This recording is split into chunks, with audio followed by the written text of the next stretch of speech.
فيديو للناس اللي طبعا قدموا بلاغات على الفيديو بخصوص اللي حكيت فيه عن الجزائر. بحب اقول لكم انحذف الفيديو والحمد لله رجعته، هلا موجود بصفحتي.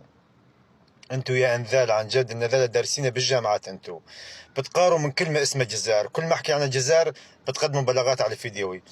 يا ريت انتو توصلوا 1% من مواقف الجزائر. عن جد مواقف الجزائر ما تجي عن عبث هيك، مواقف الجزائر بدها ناس ابطال، بدها ناس احرار، بدها ناس شجعان. مو اي واحد يقدر ياخذ هيك قرار.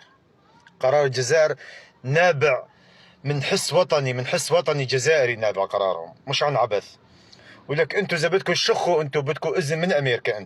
انتو شو قدمتوا؟ شو قدمتوا؟ اي قضيه، اي فخر؟ انتو ما قدمتوا شيء. اعطوني شغله قدمتوها للامه العربيه لفلسطين.